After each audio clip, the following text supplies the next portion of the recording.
Welcome to my channel. আজকে আমরা দেখব কিভাবে রান্নাঘরেতে মালপোয়া তৈরি হয়। যারা চ্যানেলে নতুন এসেছেন তারা অবশ্যই সাবস্ক্রাইব করুন এবং পাশে থাকা বেল আইকনে ক্লিক করুন, তাহলে সবার আগে নোটিফিকেশান পৌঁছে যাবে আপনার কাছে। এবং ঘরেতে আজকে দেখব কিভাবে মালপোয়া তৈরি হয়। প্রথমে আমরা 1 কাপ সুজি নিলাম, তারপরে আরও 1 কাপের মতো সুজি নিয়ে একটা পাত্রের মধ্যে রাখলাম। এবার সমপরিমাণ ময়দা ওতে নিলাম, নিয়ে ওই পাত্রের মধ্যে রাখলাম। কারণ সুজি আর ময়দা সমান সমান হতে হবে। দুটোই আমরা প্রায় সমপরিমাণ নিলাম, নিয়ে ওই পাত্রের মধ্যে দিলাম। এরপর শুকনো মৌরি ওর উপর ছড়িয়ে দিলাম। এরপর ছোট দুটি এলাচ দানা, তাকে ছালটা তুলে নিয়ে এলাচের ভেতরের যে অংশগুলি সেগুলি আমরা ওই মিশ্রণের মধ্যে দিলাম। ভালো করে ছাড়িয়ে ছালটি ফেলে দিতে হবে। ওর ভেতরে এলাচের যে ছোটো ছোটো দানাগুলি রয়েছে সেগুলোর মধ্যে দিতে হবে। দেওয়ার পর সামান্য একটু 1 কাপের মতো চিনি ওতে দিলাম।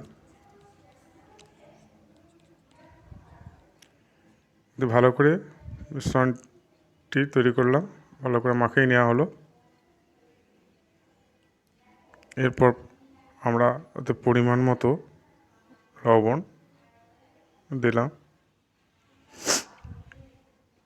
পরিমাণ মতো লবণ দেওয়ার পর আমরা ওই মিশ্রণটিকে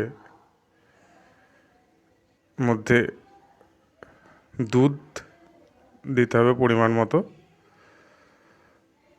দুধ দিয়ে এই মিশ্রণটিকে ভালো করে আরেকবার ফেটিয়ে নিতে হবে। এবং বেশ কিছুক্ষণ ফেটানোর পর, যাতে মিশ্রণটি সব জায়গায় সমপরিমাণ ফেটানো হয়, ফেটানোর পর কিছুক্ষণ রেখে দিতে হবে। আমরা আধ ঘন্টার বা 30 মিনিট পরে আবার এই মিশ্রণটিতে আপনারা দুধ বা জল যা খুশি দিতে পারেন। আমার দুধ বেশি নেই, তাই আমি জল দিই, মিশ্রণটিকে গুললাম।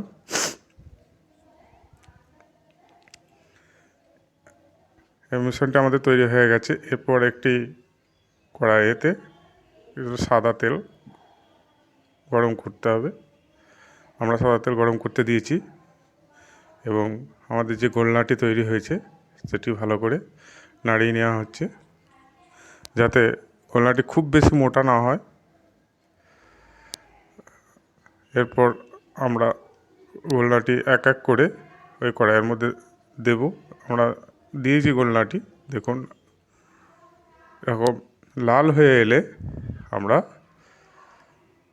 মালপোয়াটিকে একটি পাত্রের মধ্যে তুলে রেখে দেবো। আবার এক এক করে এইভাবে গোলনাটি আমরা দিতে থাকবো, আমাদের মালপোয়াগুলি তৈরি হবে।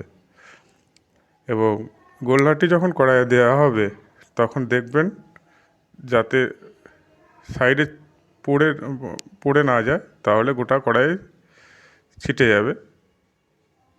ওই জন্য আস্তে আস্তে ওর উপর গোলনাটি একটি জায়গার ওপর ঢেলে দিতে হবে।